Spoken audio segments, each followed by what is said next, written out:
Bon, les sommets, Serge, entre cette Nouvelle-Zélande et cette équipe d'Angleterre qui rentre sur le terrain, commandée par Will Carling. Une demi-finale totalement différente par rapport à celle d'hier, avec deux écoles différentes, avec deux équipes qui, rugbystiquement, sont diamétralement opposées.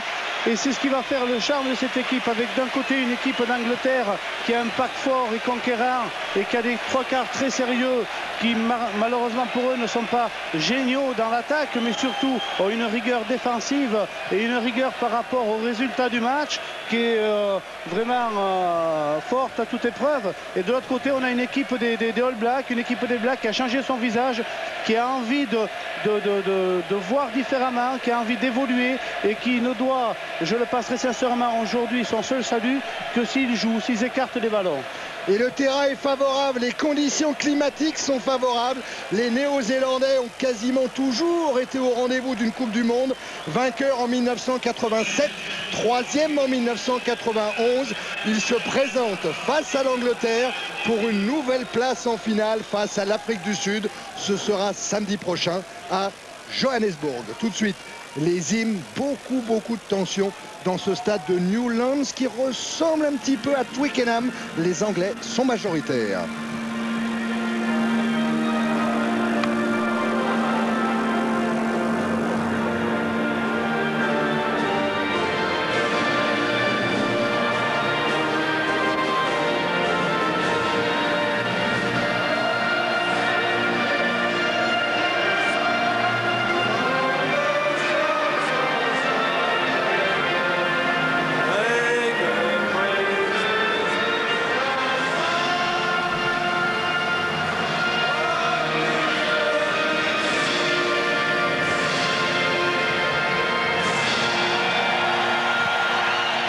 Fitzpatrick, le capitaine de ces All Blacks, a été champion du monde en 87. Il avait profité de la blessure de Dalton. Il a été troisième en 91 et il est toujours là. Et il écoute comme tout le monde ici God Save the Queen.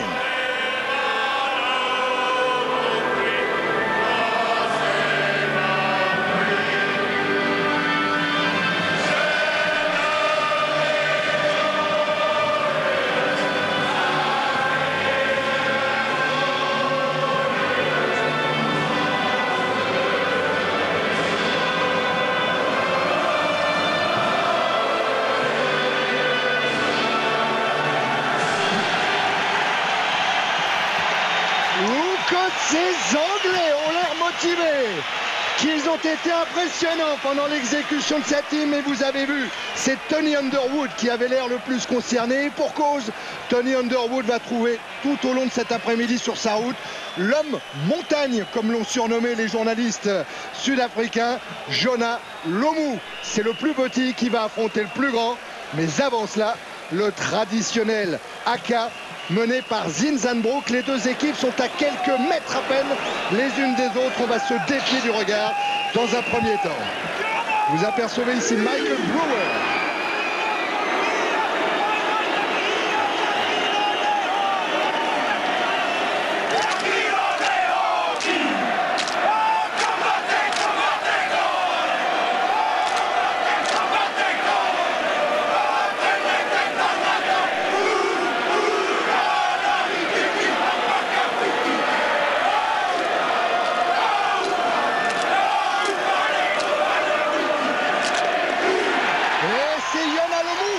Qui s'est mis juste devant Tony Underwood pour exécuter cet haka. Bah, dites-moi Serge, ça promet, car là déjà on s'est dit des choses. Eh bien, il va y avoir un défi physique qui va être très dur d'entrée de match, avec une opposition que les Anglais vont rechercher, et les Blacks ont l'air de vouloir, au moins pour le début du match, vouloir relever ce défi, afin déjà du regard dans leur position, dans le fait d'avancer vers l'adversaire. L'Angleterre qui joue pour une deuxième place en finale consécutive d'une Coupe du Monde. Les Anglais qui étaient au rendez-vous de Twickenham il y a 4 ans, ils avaient perdu en finale. Ils veulent revenir 4 ans plus tard face à l'Afrique du Sud. Serge, une composition d'équipe anglaise traditionnelle. Ce sont exactement ceux qui ont gagné le Grand Chelem, sauf le demi-mêlée, Maurice, qui a pris la place de Bracken. Oui, et il faut noter que dans cette équipe anglaise, il y a quand même 6 joueurs qui ont participé à la finale de 1991.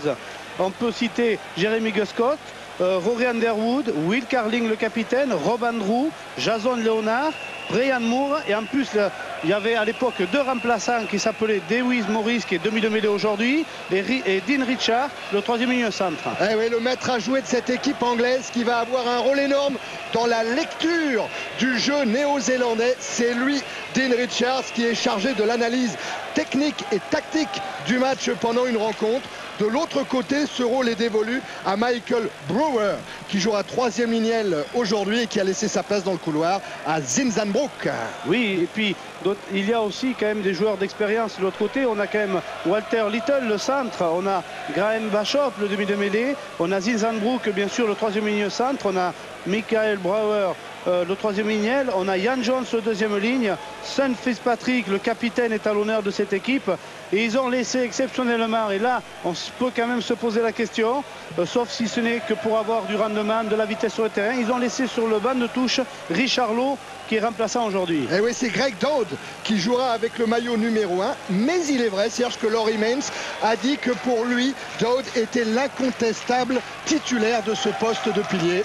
C'est le plus, c'est le pilier qui est capable de courir, de couvrir, de venir arracher des ballons. C'est le style de... Elliott face au haka néo-zélandais avec un coup d'envoi donné par Mertens. Et tout de suite, on essaye d'impliquer Yona Lomu avec une récupération de Walter Little qui emmène la défense anglaise. Bachop a réclamé le ballon. Et avec une intervention d'un arbitre irlandais, Monsieur Hildish, lui aussi c'est un homme chevronné, c'est sa troisième Coupe du Monde. Pour un en avant anglais, alors que l'on a vu de suite que les Néo-Zélandais ont déjoué le rôle d'outsiders qui vont aller se frotter au grand méchant. Ils ont préféré jouer sur Tony Underwood, déjà pour lui mettre la pression. Mertens a le ballon, il saute directement sur Bunce. Un ballon qui essaye d'arriver jusqu'à Jeffrey Wilson, qui essaye de déborder. Il a été repris par Carling. Eh bien, on voit de suite que les Blacks ont pris des choses en main. Et comme on pouvait le pressentir, c'est une équipe qui va essayer de donner du mouvement au jeu, qui va donner de l'ampleur, avec des points de rencontre qui seront vraiment limités. Et il faudra faire rebondir en suivant le jeu. Avec une remise en jeu, Sean Fitzpatrick, l'alignement en touche, c'est vraiment le point noir des Néo-Zélandais cet après-midi. Les Anglais sont monstrueux avec 5 joueurs qui sont à 2 mètres, hein, quasiment. Pratiquement, on a quand même Martin Johnson, 2,04 m. On a Bayfield qui est à 2,09 m. On a Tim Rodber, 2,01 m. On a Ben Clark qui est à 2 mètres. Mais le ballon est pris quand même par les Néo-Zélandais avec une percée manquée. Gus Scott qui contre-pied. Il se heurte à Osborne, qui libère le ballon de suite. C'est bien fait de la part de Bachop. Il faut jouer. Et qui va relancer tout de suite avec Mertens. Et avec maintenant Brewer. Ballon pour le moment néo-zélandais que Bachop va transmettre à Little. C'est fait. La défense anglaise en action avec Andrew notamment. Avec un point de fixation au milieu du terrain, le ballon ressort. Ouais, tout de suite pour Bachop, c'est bien fait. Il a essayé d'alerter Lomu. Voilà, Lomu qui premier passe. tête à tête, il est passé. Deuxième, il arrive face à 4. Oh, il marque. Oh là là là là. C'est formidable. La montagne Lomu vient d'allumer cette demi-finale. On va assister à une rencontre extraordinaire. On a une équipe des Blacks qui est en train de mettre du mouvement au jeu. Et avec un Jonah Olomu qui a fait 3 percussions, qui a envoyé 3 adversaires au sol. J'espère qu'on va le revoir au ralenti. Allez Serge, on le regarde sur ralenti avec cette sautée sur Lomu. Une passe ratée, mais Lomu la récupère avec un raffut sur Tony Underwood, Carling. Et maintenant contre Cart. Cart qui le renverse. Et il marque en coin. Oh là là. On voit toute la détermination quand même des Blacks et de Lomu. On a compris que cette équipe n'était pas venue pour subir, et bien au contraire, dans le jeu large, ils sont en train de confirmer tout le début de leur Coupe du Monde. 1,95 m pour Jonah Lomu, 118 kg entre lui et Tony Underwood. Il y a 27 cm et 45 kg d'écart. On savait que la lutte serait inégale. C'est une question collective, disait Jack Rowell, l'entraîneur des Anglais. Il faut que tous ensemble nous puissions défendre sur Lomu. Là, les Anglais ont échoué. Lomu a trouvé la clé du coffre. Il faut dire que dans un match interprovince il y a quelques mois, Serge, Lomou, il avait emmené sur 15 mètres sur son dos Paul Anderson, qui est là avec les Néo-Zélandais. C'est un Néo-Zélandais, il est remplaçant aujourd'hui. Il l'avait traîné sur 15 mètres sur le dos pour aller aplatir un essai. C'est une montagne. Mertens, et qui rate la transformation. Ça, attention aussi, hein, peut-être petite faiblesse côté néo-zélandais, les buteurs. Il y a des faiblesses dans cette équipe néo-zélandaise, il faut le dire, comme dans toute équipe. Hein. Bon, la première faiblesse, on en a parlé tout à l'heure, c'est l'alignement, puisqu'il n'y a que 2 véritables sauteurs et qui ne culminent pas plus haut que 1,98 m. Et alors après, nous avons le jeu au pied, mais pas au pied par rapport au déplacement du jeu par lui-même, uniquement par rapport à des pénalités aux transformations, où là, il y a un pourcentage qui est moindre par rapport à l'Angleterre. Remise en jeu, Romano, avec au point de chute une bonne récupération néo-zélandaise. Ballon pour Bachop. Oula, qui n'a pas trouvé Mertens, qui a trouvé directement ses centres. Qui passe. Et qui passe avec Little. À Osborne. Osborne qui est venu. Il a Little à l'intérieur, il a essayé de fixer 4. Ils vont rejouer à dos. Et c'est d'Osborne, non. Il y a essai. Oui, c'est Kronfeld. Le Black vient d'inscrire à 700 mètres. On leur demandait du jeu, ils nous donnent du jeu. Ils sont en train de nous offrir peut-être le plus beau début d'une partie lors de cette Coupe du Monde. Alors on savait qu'il y avait quand même 2 atouts majeurs pour cette équipe de Nouvelle-Zélande. Et bien on vient de voir le deuxième, c'est Kronfeld. Kronfeld qui est partout et qui permet à ses 3 quarts de pouvoir percer tranquillement, puisqu'il est toujours en soutien. Il est toujours là, on le voit derrière là, avec le casque qui va être replacé. C'est le plaqueur. C'est le plaqueur infatigable, c'est le coureur. Il sent le rugby, regardez-le. Il est à gauche là pour le moment. Osborne va le retrouver. Voilà, il est là pour... Voilà comment la Nouvelle-Zélande peut s'en sortir. Et pour le moment, est en train de prendre le chemin de la finale. Ouais, il y a eu un plaquage manqué de Gus Scott au départ qui a coûté cher. Puisqu'à ce moment-là, Little a pu déchirer la couverture défensive anglaise. Mais que d'audace chez ces Néo-Zélandais. Ils nous avaient promis du jeu. On n'était pas sûr qu'ils étaient capables d'assumer ce pari-là. Eh ben dites-moi, la rencontre est commencée depuis 5 minutes. Ils ont déjà pointé 2 essais, dont un de près de 100 mètres. C'est beau et je vais vous dire que c'est bien pour le rugby parce que ici on a eu quand même l'impression, sans être vraiment contre les Anglais, on n'a rien contre eux, mais on a vraiment l'impression que si l'Angleterre, le match n'est pas du tout fini, alors que la transformation va passer.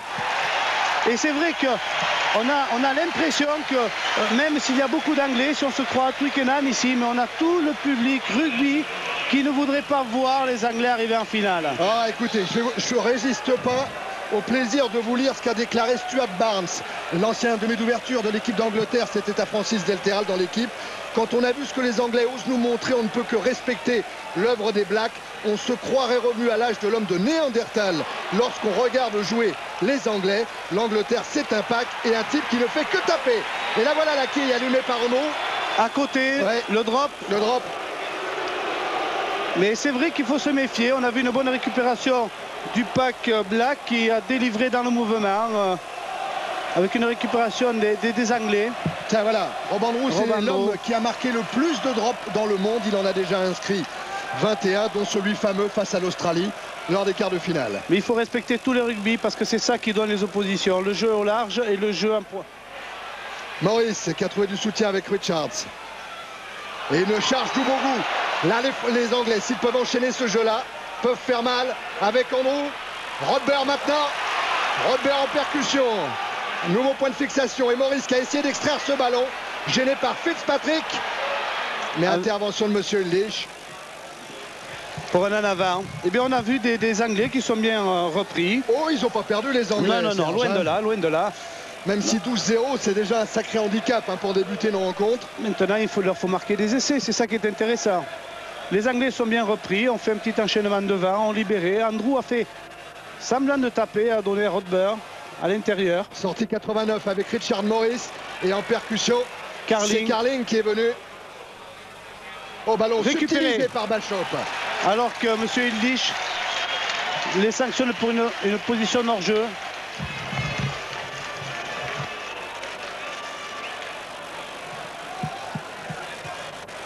Et on va voir certainement entrer en action Rob Andrew.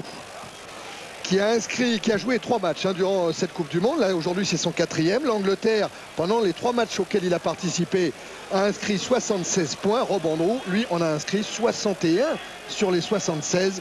C'est vous dire l'influence du demi d'ouverture des Wasps sur cette équipe d'Angleterre. Il y a un Néo-Zélandais qui est en train de s'échauffer. Ça pourrait être Blair Larsen, le 3e. Et alors qui serait touché côté Black? Blair Larsen qui a été blessé à la cheville dans le courant de cette Coupe du Monde. Oh là là, ça serait très embêtant oui. Pour l'équipe de Laurie Mains. Se tient la cuisse. Cronfeld, dont Fergus Lattery, le célèbre 3e Iniel irlandais, dit que aujourd'hui Cronfeld c'est le meilleur open side flanker, le meilleur flanker côté ouvert du monde. C'est vrai, puisqu'ils ont la particularité de faire jouer une 3e ligne toujours côté ouvert et un autre toujours côté fermé. Rob Andrew, 40 mètres, légèrement sur la droite des poteaux néo-zélandais, pour tenter de réduire le score, ce qui arrangerait bien les affaires de l'équipe de Jack Rowell.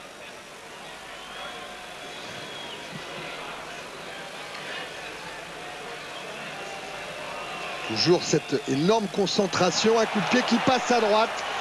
C'est très rare que Andrew manque ce genre de coup de pied depuis une saison maintenant. Il nous a habitués à quasiment tout enquiller. C'est vrai, c'est rare, mais il y a peut-être la pression, le fait aussi d'avoir pris déjà 12 points au tableau d'affichage. Mais c'est bien. C'est bien. Je crois que les Anglais vont être obligés de jouer. Je ne dis pas c'est bien parce qu'il l'a raté, mais c'est bien parce qu'ils vont être obligés de trouver d'autres solutions que de jouer au pied. Alors Mertens va effectuer ce renvoi. On en est à 10 minutes en première période. Non, c'est Cronfeld. Et puis Bachop maintenant. Ils vont essayer de feinter pendant toute la partie. Les Néo-Zélandais. Il faut qu'ils évitent au maximum les contacts, les rencontres physiques. Voilà, Mertens qui joue très au loin sur Tony Underwood. Underwood face à Brewer. Oh là là, qui va être repris tout de suite par une défense Black qui est bien montée. Cronfeld a récupéré le ballon. Et oui, hors-jeu de Brian Moore. Hors-jeu de Brian Moore alors qu'il y a une récupération de Cronfeld. Et c'est vrai que Brian Moore est tombé dans le camp des Néo-Zélandais qui vont sûrement tenter la pénalité. Là, vous apercevez Martin Johnson, le joueur de Leicester, celui dont Colin Meads disait à l'issue d'une tournée des Lions, il disait à l'entraîneur des Lions, tous vos avants, vous pouvez les ramener à la maison. Il y en a un qui a le droit de rester, c'est lui. C'est ce Martin Johnson qui avait été impressionnant en tournée en Nouvelle-Zélande. Et quand le compliment vient d'un homme de la stature de Colin Meads, c'est pas rien. Oui. Voilà, pas mal d'échecs pour Mertens. Vous voyez, il a réussi 22 de ses 34 coups de pied depuis le début de la Coupe du Monde. Mais c'est ce qui fait le charme de ce nouveau visage de la Nouvelle-Zélande. Ouais, c'est pas Grand Fox, quoi. C'est pas Fox, mais il y a un autre jeu aussi. Voilà. Il a fallu chercher des points forts ailleurs que sur la précision chirurgicale et clinique de Grand Fox. Martens. Qui marque. Et va la passer en plus. Oui. Et il la passe. Et il permet à la Nouvelle-Zélande de mener effectivement 15-0. Et c'est vrai que Mertens a des qualités énormes, dans celle de pouvoir passer les coups de pied fabuleux de très très loin, mais aussi celle de pouvoir les rater pratiquement en face des poteaux. Mais c'est ce qui fait le charme de cette équipe et de ce joueur. Serge Mertens, il n'a que 5 sélections en équipe de Nouvelle-Zélande. Il a déjà inscrit 93 points et il n'a pas participé au match du Japon. C'est vous dire la valeur de ce joueur. Attention à Maurice, interrompu par Monsieur Illich. Pour une faute de mer. Donc le ballon devrait revenir à Bachop. Ce demi-mêlée néo-zélandais déjà titulaire en 91. Bachop. Alors qui est à sa droite Mertens, le voilà servi. À l'abri dans ses 22, il va trouver la touche, Andrew Mertens. Et c'est vrai que cette rampe de lancement en touche anglaise est impressionnante et on n'arrive pas à comprendre comment ils n'arrivent pas à développer plus de jeux que cela. La touche, il n'y en a pas eu beaucoup pour le moment dans ce début de première période, car les Néo-Zélandais essayent soigneusement de conserver le ballon dans l'aire de jeu. C'est la seule solution qu'ils ont pour pouvoir récupérer des ballons. Alors est-ce que Johnson et Bayfield vont aller ramasser tous ces ballons dans les airs. Regardez cet alignement impressionnant des Anglais. Voilà, c'est Rodberg qui a dévié ce ballon pour Morris, relayé par Ubougou. Le revoilà début Morris. Richards a feinté la percussion. Et c'est la quille qui est envoyée par Romano. Au point de chute, il y a Osborne. Ouais, il y avait aussi Scott. Bien joué de la part de Glenn Osborne. Bien joué, bien libéré. Ah ouais, pour Bachop qui joue au pied. Et qui va trouver une belle touche sur Omar. Ouais, il va ramener les deux équipes. C'est fait. Ouais, il a été obligé de sortir 4. Car il y avait Jeffrey Wilson qui était monté. Et bien c'est bien parce qu'on a vu une belle réception d'Osborne sous cette chandelle. Allez Serge, en matière d'arrière, hein, vous y connaissez un petit quelque chose. Et vous m'avez toujours dit tout au long de cette Coupe du Monde, Osborne c'est sans doute le numéro 1 aujourd'hui. Hein. Ah oui, en tant que numéro 15, c'est vrai que c'est l'arrière le plus complet, qui a les possibilités de pouvoir relancer, qui est un joueur sûr et qui a un bon jeu au pied. Brian Moore, avec un ballon remis côté néo-zélandais. Bachop, Mertens qui lui aussi s'est allumé des chandelles. Et c'est 4 qui va souffrir à la réception. Ah oui, le plaqué régulièrement par Little. Monsieur Ildish laisse jouer pour le moment. Voilà. Tout à fait normal. Il a laissé l'avantage. L'avantage n'a rien donné. C'est tout à fait normal. Alors on réexplique encore une fois, mais je crois qu'avec Eric Ball, avec Del Terral, avec Delcourt, avec Thierry Rey, avec tous ceux qui ont participé à cette Coupe du Monde, on vous l'a souvent dit, on n'a pas le droit de plaquer un joueur qui n'a pas les deux pieds au sol. Voilà, qui n'a pas la possibilité de pouvoir se protéger. Avec une touche trouvée au niveau de la ligne des 50 mètres par les Anglais. Il faudrait que les Anglais commencent un petit peu à activer le jeu s'ils veulent avoir la possibilité de pouvoir concrétiser certains mouvements et surtout de pouvoir revenir à la marque. Car le temps passe, on en est à un quart d'heure en première période et on est encore sous le choc de ce début de match. C'est vrai. Tonitruant des Néo-Zélandais. Brian Moore pour le lancer. Rodberg est en fond de touche, mais c'est Bayfield qui dévie ce ballon pour Dewi Morris. Et Andrew qui ouvre, Gus Scott. On a essayé de créer un point de fixation côté anglais. Le ballon va ressortir pour le côté fermé avec Andrew. Voilà, Andrew servi par Morris. Déplacement au pied avec Alomou qui a eu du mal à se retourner, mais il est protégé par Osborne. Voilà Alomou. Avec son pied gauche. Il ne va pas trouver la touche. Directement sur 4. Cet homme d'origine sud-africaine né à Port-Elizabeth. Touche directe. Oui, il va la trouver directement. Rien réussi aux Anglais pour le moment. Mais il faut provoquer pour qu'il y ait la réussite, il faut tenter. Et puis comme cette équipe anglaise a l'air d'être timorée pour le moment. Mascotte, hein, Mike 4, regardez Serge. Il n'a jamais perdu avec l'équipe d'Angleterre, jamais, jamais, jamais. Il en est à sa 10e sélection. Oui, c'est très bien, non mais c'est bien. Il faut bien que ça s'arrête un jour ou l'autre. Touche raccourcie par les Néo-Z. Avec 4 hommes de chaque côté dans le couloir. Et monsieur Ildish qui appelle Fitzpatrick. Oui, puisqu'il y a eu quand même des joueurs qui se sont frottés les oreilles après le regroupement. Et c'est pas du tout méchant. La protection des Néo-Zélandais avec Dodd. Ah ouais, belle balle. Bien prise par Martin Johnson. Morris contré par Fitzpatrick. Agressif en défense, les Néo-Zélandais. C'est le salut. Il faut des plaqueurs, il faut des hommes courageux. Mais je crois que pour les magnétoscopeurs, il faudra conserver pendant longtemps les 5 premières minutes de ce Nouvelle-Zélande-Angleterre. Avec une mêlée stable. Et toujours ce troisième ligne centre qui se décale et qui se place entre le troisième ligne. Ouais, c'est Zinzanbrook qui était côté fermé. Chandelle de Morris. C'est Tony Underwood qui est pris hors jeu. C'est vrai. C'est vrai, Tony Underwood est en position hors-jeu sur la mêlée. Auteur de 2 essais depuis le début de cette Coupe du Monde, Tony Underwood, c'est le meilleur marqueur anglais. Un contre l'Australie, l'autre contre l'Italie. Alors avec Fitzpatrick, Mertens et monsieur Ildish, on est en train de se mettre d'accord sur la façon dont on va jouer cette pénalité. On va récupérer le lancer en touche derrière. Oui. Avec un petit coup de pied, mais l'angle était vraiment très très très petit. Touche encore raccourci à 2 avec Ian Jones et Robin Brook côté néo-zélandais. Robin Brook pour Ian Jones. Ian Jones pour Robin Brook, pardon, c'est le contraire. Une mêlée ouverte au centre du terrain. Ouais, avec une bonne intervention de Dewi Morris et un départ de Ben Clark. Monsieur Hill dit, je vais ordonner une mêlée, estimant que ce ballon n'avait aucune chance de sortir. Pour un en avant, une faute de main. Ah aussi, oui. Mais c'est dommage parce que les Néo-Zélandais ont provoqué une mêlée ouverte au centre du terrain. Ils n'ont pas bien regardé le ballon. Ils se sont fait subtiliser par Dewi Morris. Et voilà Dewi Morris avec côté droit la maison qui tombe. Côté de Dodd et d'Ubogo. Et on risque de trouver, de voir une équipe néo-zélandaise qui va essayer de gérer le jeu, qui va essayer de jouer les coups sûrs. Et ça, c'est tout à fait normal puisque l'équipe anglaise a besoin de revenir au score. Dean Richards qui va contrôler ce ballon. Le sortir pour Dewi Morris en haut. Dans le dos de Wilson là-bas. Wilson qui a derrière lui Osborne. Il a bien servi son arrière. Qui essaye d'amorcer la contre-attaque. Là, c'est Boons qui a été pris. Bachop par-dessus. 4 au point de chute.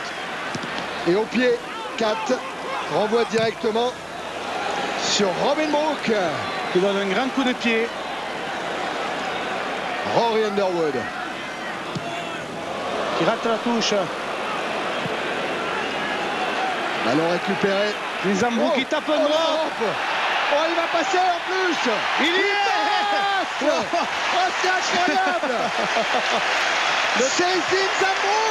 Le troisième ligne centre. Qui vient de tenter de réussir ce drop. Ben écoutez, regardez Serge. Qu'est-ce qu'il faut dire? Mais qu'est-ce qu'il faut dire? Et le ballon qui va à l'extérieur des poteaux et qui rentre avec l'effet. Ben écoutez, qu'est-ce qu'il faut dire? Mais c'est la magie noire alors.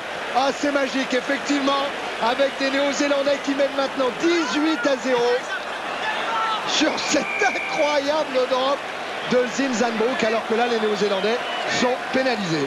Pénalisés pour être passés par-dessus le regroupement. Mais alors, si on nous avait dit, avant le début du match, que Zinzanbrook tenterait et réussirait un drop... Et si on nous avait dit surtout qu'il y aurait autant d'écart de points avant la mi-temps. Alors qui on va apercevoir dans cette tribune? C'est plutôt côté néo-zélandais. Pas vu Jack Rowell, l'anglais. Eh bien c'est un stade, je dirais, qui est atomisé pour figé. Le moment. Ah ouais, figé. C'est vrai qu'il y avait d'admiration. Qu'il y avait beaucoup d'anglais, qu'il y a beaucoup d'anglais. Et c'est vrai qu'ils avaient vraiment une confiance. Ouais, après cette victoire in extremis face à l'Australie, la confiance des Anglais était montée. Robonneau. Il va passer à côté. Oh là là, vraiment, rien ne marche côté anglais aujourd'hui. C'est le jour sans. Andrew qui a été décoré par la reine à l'occasion de l'anniversaire de la reine. Il y a quelques jours, membre de l'Empire britannique. Eh bien, est en train de passer un mauvais après-midi. Comme l'équipe du reste. Avec la remise en jeu de Mertens. Ballon contrôlé par Dean Richards. Avec maintenant Jason Leonard. Et des Anglais qui travaillent. Morris va réclamer le ballon. Pour Andrew. Gêné par Cronfield pour allumer cette chandelle. Et au point de chute, il y a des Néo-Zélandais. Il y a Carling aussi. Une faute de main. Ouais. Une faute de main à la réception du ballon par un Anglais. Donc il devrait y avoir une mêlée balle black. Mais c'est vrai qu'on trouve une équipe anglaise qui n'a pas de solution à l'heure actuelle. Qui a dû prendre un coup de massue sur la tête. Oh ben, 18-0 Serge, après 22 minutes en première période. Je ne sais pas qui résisterait. Il faut quand même considérer l'Angleterre comme, si elle devait perdre aujourd'hui, la grande perdante de cette Coupe du Monde. Puisqu'ils n'ont pratiquement pas perdu un seul test match depuis 91. Ouais, et il reste sur une victoire face à la Nouvelle-Zélande. C'était en 93 à Twickenham. Oui. Bachop pour Mertens. Coup de pied de déplacement, une grande diagonale qui va forcer Kat à faire un effort. Mais le ballon rentre dans l'embut. Devant Kat, il y a Lomo. Et il va falloir pourtant qu'ils se résolvent, les Anglais, à renvoyer ces ballons, à les rejouer. Ah, il va falloir trouver la solution. Alors c'est vrai qu'il y a quand même que 23 minutes qui ont été jouées, mais 23 minutes 18 points. C'est vrai qu'il faut une réaction. En haut. Bon coup de pied bien haut pour laisser le temps aux avants de venir au point de chute. Mais la récupération est néo-zélandaise, même si Martin Johnson est bien venu arracher ce ballon. Il y a une équipe qui gère bien le jeu. Là, il y a eu une bonne position, un ballon dévié. Zinzambrook s'est bien couché. Bon, il a été perdu après, mais je crois qu'on sait une équipe sereine. Et voilà Jack Rowell, voilà Jack Rowell, plein centre avec les lunettes, sans veste, et certainement lui aussi stupéfait devant la performance des Blacks, qui ont le ballon dans les pieds de Zinzambrook. Et ils progressent, les Néo-Zélandais, ils progressent. Bajop a apprécié la position de la défense anglaise avant de servir Martens. Little directement sur Lomo, qui redouble avec Bounce. C'est vrai que c'est à chaque fois un événement, alors que le ballon ressort sur le fermé. Ouais, Bachop. Kronfeld maintenant. Kronfeld qui a cherché Ian Jones. 4 maintenant pour l'Angleterre. Ah, 4, une relance de 4 de Scott. De Scott maintenant avec Underwood qui a été pris. Mais le ballon revient à David Morris. Brian Moore. 4. Andrew maintenant. Ils vont essayer de mettre le feu, les Anglais. Avec une percussion de Carling. Ballon côté néo-zélandais. Dodd qui s'est bien couché. Bachop. Bulls, Mertens, Wilson, il va vite, Wilson. Il a pris de vitesse Rory Underwood. Il a retrouvé Mertens accroché. C'est pas fini. Le ballon va ressortir pour les Blacks. Ouais, il est là, Zinzambrook. Là, express ballon. Grande passe. Écarté. Il y a Lomou. Il a le ballon, Lomou. Il est passé. Yona Lomou. Oh là là, qui a fait un crochet. Cadrage des bords de main. Ah. Oh là là là là, c'est quand même un événement. Il a mystifié Rob Andrew qui est resté sur place. Il y avait un 2 contre 2 à jouer. Et Lomou n'a pas été défié physiquement, alors qu'il aurait pu très bien le faire, mais il a fait tout simplement un crochet, il a marqué entre les poteaux. Lomou, dont Laurie Mains disait il y a quelques mois, il y a un tout petit peu plus d'1 an, il disait c'est une Rolls-Royce, mais sous le capot de la Rolls, il n'y a pas de moteur, il n'est pas endurant, il est un petit peu feignant sur le terrain, il ne recherche pas du travail. Eh bien, que de progrès accompli par ce Yona Lomou, écarté après la visite de l'équipe de France l'an passé pour insuffisance défensive. Il a su revenir Lomou et c'est la star de cette Coupe du Monde avec un essai transformé par Mertens. 25-0, c'est incroyable. Mais c'est joué, écoutez, on va pas s'avancer trop tôt, mais c'est pratiquement joué. Alors ce qu'il faut noter, c'est qu'à chaque fois que Lomou se fait plaquer, là ça a été le cas par Underwood, et bien le stade applaudit parce qu'on se dit qui peut l'arrêter, et on pense que la personne qui le plaque est une personne courageuse. Alors Claude Dourte le disait dans le Midi Olympique, les Anglais, du côté anglais, on devrait faire défendre Carling sur Lomou avec une défense glissée. Et bien manifestement les Anglais n'ont pas trouvé la clé pour contrer Lomou. Bachop, oh très haut, au point de chute Rory Underwood. Ballon anglais qui est travaillé autour de Moore, autour de Dean Richards. Morris pour Andrew. Chandelle d'Andrew, elle est bonne cette chandelle. Elle force Osborne à sortir de ses 22. Mais il y a du monde du côté des Blacks en soutien. Regardez comment ce ballon était bien libéré. Avec Bachop contré par Rodber. Et Wilson obligé de dégager en touche devant Scott. C'est bien, il y a une réaction anglaise. C'est très bien. Mais Dieu que cette équipe est belle. Elle est magnifique, elle joue bien. Ils ont quand même techniquement des points qui sont nettement supérieurs aux Anglais. Dites-moi Serge, il y en a d'autres devant leur téléviseur du côté de Johannesburg qui doivent se faire un petit peu de mouron. Ce sont les Sud-Africains. Hein. Oui, et d'autres qui doivent avoir beaucoup de plaisir, ce sont les Français. Brian Moore. Ouais, parce qu'ils retrouveront les Anglais pour la petite finale. Enfin, ils auraient préféré jouer la grande. Hein. Oui. Morris. Andrew qui va chercher une solution sur le côté fermé avec un coup de pied dans le dos de Jeffrey Wilson. Ce sera un renvoi 22. C'est vrai qu'on sent que le ressort est peut-être cassé. Et c'est normal, à juste titre. 25 points encaissés en 25 minutes. Alors oui, il a été international de cricket, Jeff Wilson. D'ailleurs, il ne désespère pas jouer la Coupe du Monde de cricket qui se déroulera en février prochain en Inde et au Pakistan. Mais pour préparer cette Coupe du Monde de rugby, il s'est consacré 100% à ce sport. Il a délaissé sa batte de cricket. Renvoi de Mertens, lui aussi joueur de cricket d'ailleurs. Tout comme Andrew côté anglais. Il a joué à Cambridge. Bachop qui a du temps pour ajuster ce coup de pied, mais qui le fait mal de quelques centimètres. Hein. Une faute parce qu'il a hésité. Il a cru que l'arbitre peut-être avait sifflé avant. Mais voilà, il attendait, voilà, c'est bien ça. Il attendait que l'arbitre siffle en avant. Donc il a hésité, il avait la possibilité de le jouer. Il a mal tapé.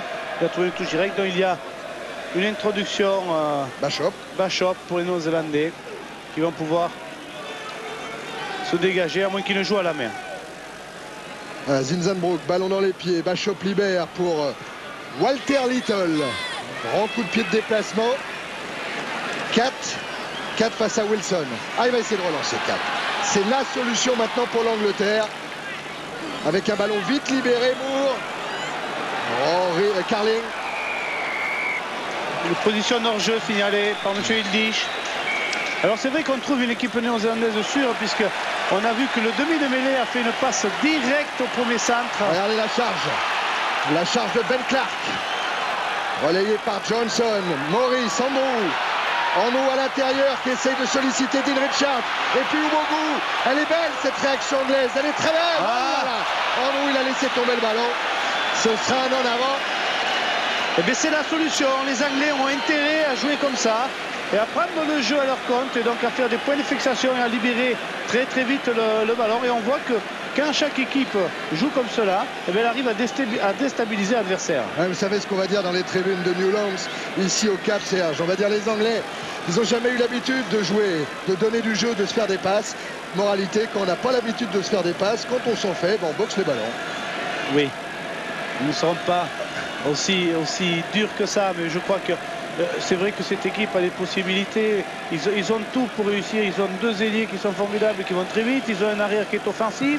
Alors c'est vrai que la grande polémique qui avait éclaté quand même avait été entre l'entraîneur et le capitaine. Et c'est vrai que l'entraîneur préconisait un jeu ouvert. Il voulait un jeu de mouvement. Il voulait que tout le monde puisse s'amuser, puisse parler le même langage. Et puis on a trouvé une réaction du capitaine Will Carling qui a dit non, nous on veut gagner. On a eu une expérience. On veut gagner la Coupe du Monde. Voilà. Il n'est pas question. On jouera d'une certaine façon, mais on sera champion du monde. En 91, les Anglais avaient joué tous les matchs de poule, les quarts, les demi, d'une certaine manière, avec un jeu basé sur la force pure des avants. En finale, ils avaient voulu éblouir tout le monde, 4 étant en difficulté. Ils avaient voulu éblouir tout le monde en pratiquant un grand jeu de mouvement lors de la finale de Twickenham face aux Australiens. Ils avaient été contrés et battus. Et ça, ils l'ont bien dans la tête et on peut les comprendre d'ailleurs. Ça se comprend très bien, mais c'est vrai aussi que peut-être l'évolution aurait voulu qu'ils puissent continuer sur la même voie et donner un peu plus de jeu et se servir des forces qu'ils avaient et qu'ils ont toujours, notamment en touche. Robin Brook, attentif. Et ça se joue en fond avec Ian Jones battu par les sauteurs anglais. Morris en l'air sur Yona Lemou. Et voilà, et le pauvre Tony Underwood. Et c'est aussi Dewi Morris qui n'a pas réussi à ce plaquage. Lemou qui emmène tout le pack néo-zélandais derrière lui. Et voilà, les Anglais sont pris. Ce que fait Lemou, c'est exceptionnel. C'est-à-dire qu'on a vu à la réception du ballon Lemou qui ne s'est pas inquiété. On a vu Tony Underwood venir rebondir sur lui. Ouais. En plus, après, il a mis un petit raffut à Dewi Morris. Regardez. Voilà. Boum, je rebondis. Et je pars. Et maintenant, Dewi Morris, un petit raffut. Voilà. Et il va en percussion contre le troisième lignel. Robert. Regardez, il fait un point de fixation. Ils sont 4. 4 voulant l'arrêter. Et c'est finalement Johnson qui a réussi à le bloquer en fin de course. Et pénalité que va tenter maintenant Mertens, c'est qu'il risque peut-être qu'il a la possibilité de pouvoir passer à 28. Tentative de pénalité d'Andrew Mertens qui a un bon pourcentage de réussite cet après-midi, 75%.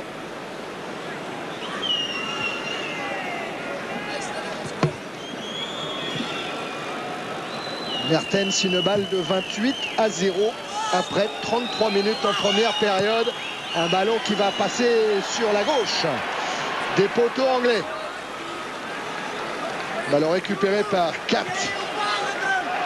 Et voilà Will Carling, recordman du monde du nombre de fois où il a été capitaine. Ça fait la 52e fois qu'il est capitaine aujourd'hui. Ça n'est jamais arrivé dans le monde. Une belle récupération avec une déviation, une mêlée ouverte. Et une intervention de monsieur Ildish. À côté des arbitres, tiens, la qualification de la Nouvelle-Zélande, elle pourrait remettre pas mal de choses en cause pour la finale. On parlait beaucoup de monsieur Bachop pour diriger cette finale, mais Bachop étant néo-zélandais, oui. Ça sera pas lui. Ah, alors peut-être que Joël Dumais et Patrick Robin, oui. Joël Dumais qui est juge de touche aujourd'hui. Oui, qui est juge de touche aujourd'hui. Et Patrick Robin qui est le numéro 1, enfin considéré comme étant le numéro 1 des arbitres français. Elle pourrait retrouver une petite chance pour la finale. C'est vrai, d'autant plus qu'ils ont eu un petit coup au moral, surtout quand M. Robin a été jugé blessé, alors qu'il avait mis juste un petit emplâtre à sa cuisse. Et puis là, les Britanniques ont décidé de suite qu'ils ne pourraient plus arbitrer, mais c'est bien. Il a démontré après qu'il avait la possibilité de pouvoir courir. Donc on espère très franchement qu'il arbitrera cette finale. Voilà, mêlée écroulée. Monsieur Ildish va la faire rejouer. Alors que je vous le dis tout de suite, même si on est encore à 10 minutes de la fin de la première période, Bernard Lapassette, président de la Fédération française de rugby, est en train de nous rejoindre. Et Serge Blanco pourra converser avec lui pendant la mi-temps. Bernard Lapassette qui a un grand sourire, car comme nous, il voit du grand rugby et il voit une grande équipe de Nouvelle-Zélande. En haut, trouve la touche. Il faudrait que les Anglais essaient d'activer le jeu. Ils n'ont plus rien à perdre, c'est pas grave. Maintenant, il y en a 25 au tableau d'affichage. S'il y en a 30 de plus, c'est pas important. Il faut qu'ils essaient de s'amuser, de démontrer que les accidents peuvent arriver. C'est vraiment un accident parce qu'on va recommencer le match 25 fois. Et on peut vous promettre que 25 fois, cette équipe n'aura pas ce départ catastrophique. Brian Moore pour la remise en jeu avec une déviation de Johnson. Ballon travaillé là par les Anglais. Regardez comment Moore va essayer d'ouvrir une brèche sur le côté droit. Le ballon est derrière lui, juste devant Rodbert. Il y a Ubogu qui est là aussi pour faire l'effort. Il faudrait que le ballon sorte, sinon le ballon va être redonné au Néo-Zélandais. Ben Clark maintenant, ballon sous le bras. Ouais, c'est du bon travail ça. Avec Dean Richards. La défense de Fitzpatrick. Il faut libérer. Ouais. Mais M. Ildish estime que ce sont les Néo-Zélandais qui ont empêché une libération rapide du ballon. Oui. Et Kronfeld est peut-être dans ce coup-là. De toute manière, Kronfeld, il est dans tous les coups, hein, Serge. C'est le plus fort, troisième qu'il y a eu sur cette Coupe du Monde jusqu'à maintenant. Et c'est vrai que c'est un coureur, un plaqueur. C'est tout réuni. C'est vrai qu'il avait eu quelques petits problèmes lors du quart de finale, où il avait été un petit peu touché. Et il a bien récupéré. On craignait un petit peu pour qu'il puisse jouer aujourd'hui. Puis c'est bien remis. Du côté de Laurie Mains, on n'a pas encore un vrai grand sourire franc, mais à mon avis, dans la tête, ça doit aller un petit peu mieux quand même. Hein. Oui, ça va mieux. Il doit être un petit peu soulagé. Andrew tente la transformation de cette pénalité. Et enfin, les Anglais ouvrent le score. Ils ne sont plus menés que 25 à 3 à 4 minutes de la fin de la première période. Mais ça va relancer un petit peu le match. Il faudrait que les Anglais prennent confiance, développent du jeu. Alors que les Néo-Zélandais donnent vraiment une impression de facilité, de sérénité. On le serait à moins, si on avait eu cette possibilité-là. Voilà. Mertens pour le renvoi. Avec au point de chute toujours Robin Brook et Ian Jones. Et voilà, Ian Jones. Il a le ballon dans les mains. Mais il y avait auparavant une intervention de M. Ildish pour un en avant. Avec une mauvaise récupération. On a mis l'introduction Angleterre. Et on a l'air de vouloir se mettre en position d'attaque. Ouais. À moins que l'on tape un coup de pied par-dessus la mêlée, sur le côté fermé. En tout cas, Andrew n'est pas franchement lancé 22. C'est-à-dire qu'il ne va pas chercher la touche directe. Ah, même si là, il est en train de me faire mentir, Andrew. Reculant de quelques pas. Oui. Oui, parce qu'il vient de s'apercevoir que Zizanbrook n'était pas en mêlée, donc garder le côté fermé et que Lomu s'était reculé, donc ce qui va permettre au Black éventuellement d'intégrer l'arrière là-bas dans la défense après. Avec un ballon qui est emmené, contrôlé par Dean Richards. Et la mêlée a été tournée. Mais c'est bien, il faut que les Anglais insistent au niveau de la mêlée, puisque dès que le ballon est introduit, on voit Kronfeld qui se lève lui aussi, donc ça fait 2 joueurs en moins. Voilà, Zinzanburg, vous le voyez, avec son numéro lui dans le côté fermé. Et là c'est un coup franc, hein. Vite joué avec Ben Clark en percussion sur Kronfeld. Il a du soutien, Ben Clark. Dewey Morris qui a été joué côté fermé, c'est bien fait. Avec Carlin qui sert Tony Underwood. Le bout, il a arrêté Tony Underwood. Et le bout qui... Oh, regardez-les tous les deux. Ils viennent de se défier du regard. Ils viennent d'échanger quelques mots.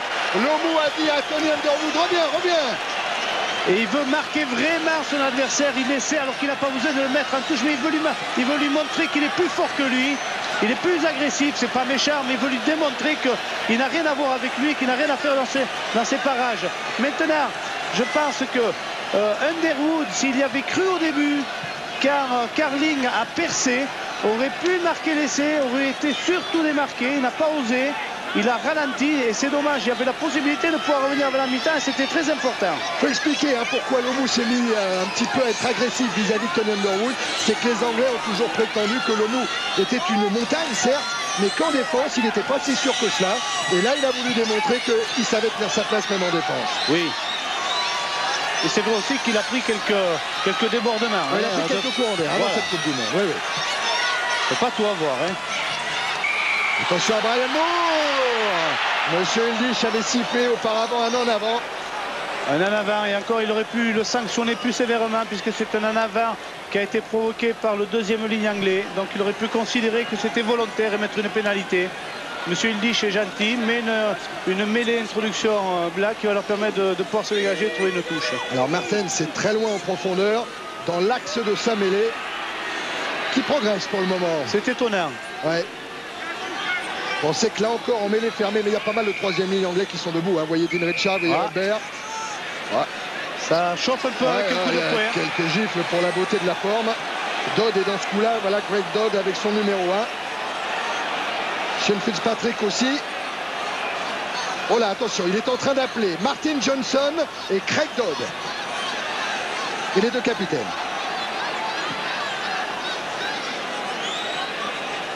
Je ne sais pas qui a commencé, dit Monsieur Ildish. Mais personne n'a le droit d'arbitrer à ma place. Personne n'a le droit de prendre des décisions à ma place et de jouer les justiciers. C'est moi le patron sur le terrain. Et il faudrait que chacun s'en souvienne bien d'ici la fin de la rencontre. La mise au point a été brève, mais nette.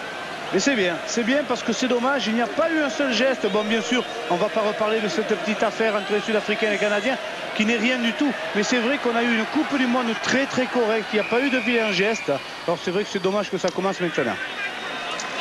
Monsieur Ildish considère qu'il y a une poussée en travers du pilier anglais, donc il le sanctionne par un coup franc.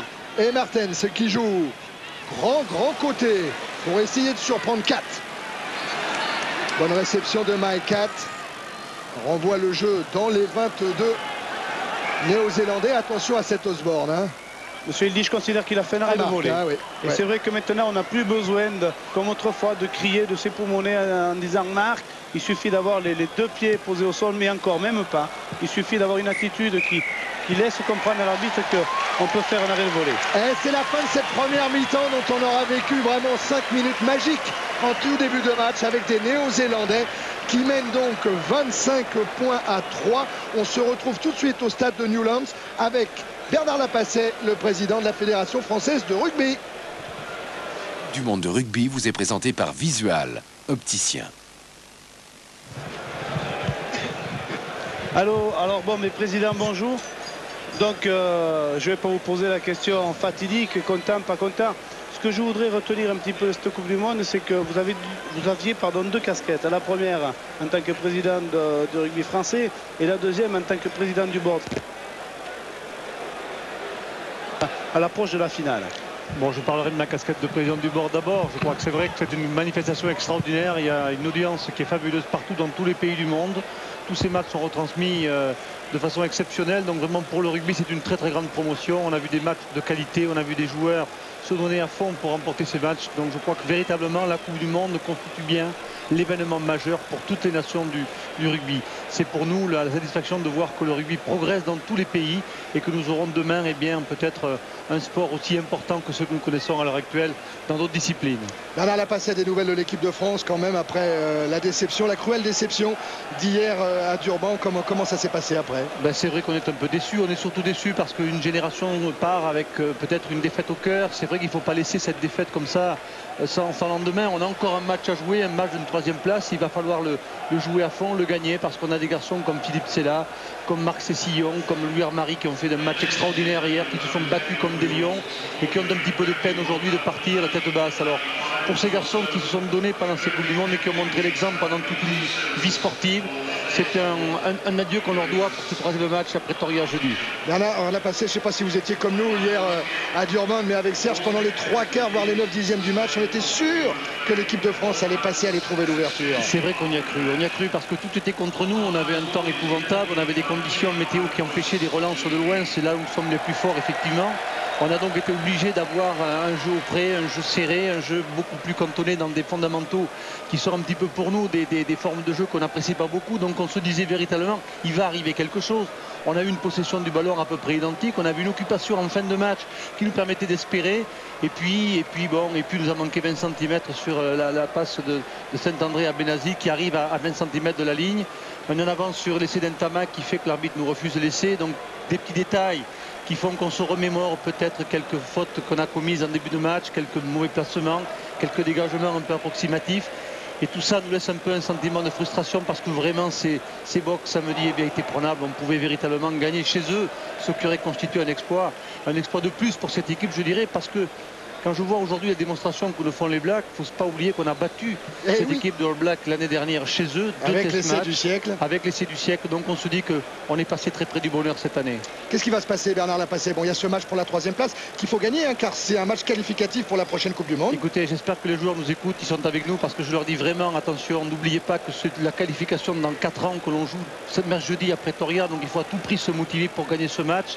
Il y a un match très important qui joue pour une qualification d'office pour dans 4 ans et qui jouera également pour une tête de tableau. Nous serons premiers de poule pour des oppositions que nous aurons dans la prochaine Coupe du Monde. C'est dire que tout le rugby français attend ce match de jeudi avec beaucoup d'intérêt. Il nous faut à tout prix faire une bonne performance contre peut-être des Anglais. Il y aura un air de revanche dans l'air. Oh là, ça sera un match passionnant à suivre sur TF1 d'ailleurs. Bernard Lapasset, comment ça va se passer? Quel est l'avenir de Pierre Berbizier? Est-ce qu'il y avait entre vous un espèce de contrat secret qui disait que Pierre Berbizier, quoi qu'il arrive, arrêtait après la Coupe du Monde, ou il n'y a rien de tout ça? Non, du tout. Pierre a ma confiance, il le sait, je lui ai dit. Nous avons établi une manière de travailler ensemble. C'est un garçon qui, je le répète, a fait beaucoup pour le rugby français pendant ces 3 années, qui s'est beaucoup investi. Je ne sais pas quelle est sa position aujourd'hui, nous en parlerons, c'est pas le moment. Il faut laisser véritablement le match se finir, la Coupe du Monde se terminer.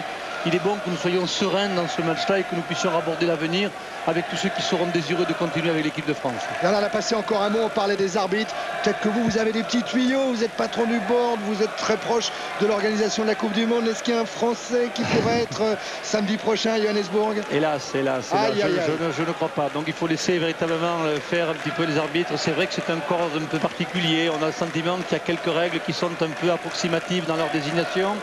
Quand on voit un petit peu les choix qui sont faits, bref, bon, l'arbitre fait partie du jeu, il faut savoir jouer avec lui, ça fait partie d'une façon incontournable de notre forme de jeu, donc nous verrons quel sera l'arbitre. J'aurais aimé, malheureusement, il n'y a pas eu, mais j'aurais vraiment aimé qu'on voit un arbitre français en quart de finale. L'arbitrage français le méritait bien. Ah, et ben mince, on va se faire une raison. Information en tout cas est donnée par Bernard Lapasset. Ça ne sera pas un arbitre français qui dirigera la finale de la Coupe du Monde samedi prochain à Johannesburg. Eh bien, on va suivre le début de cette seconde période. Merci beaucoup. Merci beaucoup, Président, d'être passé nous voir et donner le bonjour à tous les joueurs français avec un ballon récupéré par les Néo-Zélandais pour ce coup d'envoi. Et une position d'hors-jeu signalée par M. Hildish. Je vous rappelle le score, 25-3 pour la Nouvelle-Zélande. Ça va être mission impossible pour les joueurs anglais dans cette seconde période pour revenir. Mission impossible, c'est vrai, mais espérons qu'ils vont nous faire quand même mentir un petit peu dans tout ce que l'on a dit et puis qu'ils vont offrir un nouveau visage. Vous savez, je crois que là, on parlait de 6 joueurs qui avaient joué la finale de 1991. Eh bien, il faut se dire qu'aujourd'hui, c'est pas le jubilé puisqu'ils ont un autre match qui vient derrière, mais c'est la fin d'une génération, alors qu'ils nous fassent encore rêver un petit peu. Et avec des All Blacks qui continuent à mettre la pression sur la défense anglaise en enchaînant. Bachop pour Mertens. Mertens avec son pied droit par-dessus la défense et un Lomou qui va vite. Et un Walter Bulls qui va vite. Kronfeld pour Lomou, troisième essai. Le coup du chapeau en demi-finale de la Coupe du Monde pour Jonas Lomou avec encore, Serge, une intervention de Josh Kronfeld. Eh bien oui, Kronfeld que l'on retrouve partout, c'est ce que je vous disais, c'est monsieur sécurité. Alors qu'il y a eu un très bon coup de pied délivré par Mertens par-dessus la défense. Bon, Lomou fait peur à tout le monde, il les a pris de vitesse, le ballon a été récupéré par le centre qui donne au troisième lignel. Et puis vous voyez, après Lomou, un petit raffut, et puis je vais déposer le ballon derrière la ligne. 3 essais pour Jonas Lomou dans cette demi-finale de la Coupe du Monde. L'homme montagne est bien la grande star de cette Coupe du Monde 95. C'est maintenant incontestable. Et une entame de match, mais très rapide à chaque fois. On dirait que le fait d'avoir pris un petit peu de repos leur permet de repartir aussi fort qu'avant. 30 points à 3 pour le moment pour la Nouvelle-Zélande. On va laisser Mertens tenter cette transformation qui ne passera pas. 30 à 3. Alors du coup, bien sûr, devant l'ampleur du score, Francis Delteral s'est penché sur ses archives et il a retrouvé la plus grosse défaite anglaise de tous les temps. C'était en 1985, c'était à Wellington et une défaite par 42 à 16. Pour le moment, on en est à 30 à 3. C'est vous dire le fossé qui sépare cet après-midi au Cap les Néo-Zélandais des Anglais, avec Mertens qui a le ballon. Qui rate son dégagement. Et on n'a plus la confiance. On va même pas chercher avant le rebond. Et du coup, Mertens, il a récupéré. Avec maintenant Bachop. Et toujours ce diable mais ça n'a pas marché qui a essayé de trouver une touche avec rebond. Il a trouvé direct. C'est dommage parce qu'il aurait dû transmettre le ballon à Osborne qui était en position de pouvoir contre-attaquer. Ouais, mais quand on réussit un drop de 35 mètres, Serge, on n'a plus aucun complexe. Hein. C'est vrai. Alors que pour préciser ce qu'on disait tout à l'heure avec Bernard Lapassé en ce qui concerne les arbitres de la finale, eh bien Bachop étant hors-jeu car la Nouvelle-Zélande va sans doute se qualifier, eh bien ce serait Jim Fleming qui aurait l'honneur de diriger le dernier match de la Coupe du Monde. Mais bien sûr. Alors que c'était pratiquement annoncé, c'est vrai, oui. Au début de cette Coupe du Monde, que certains arbitres, surtout français, râlaient un petit peu. Et on les comprend. Ah, c'est encore un domaine où les Britanniques font bien la loi. Hein. Oui. Remise en jeu, Brian Moore. Avec une déviation de Rodbert pour Maurice. Andrew, Gus Scott. Et Gus Scott qui a pointé la passe, il aurait pu retrouver le Bougou en percussion. Et pénalité, les All Blacks sont sanctionnés. Les Blacks sont sanctionnés pour avoir plongé sur le ballon.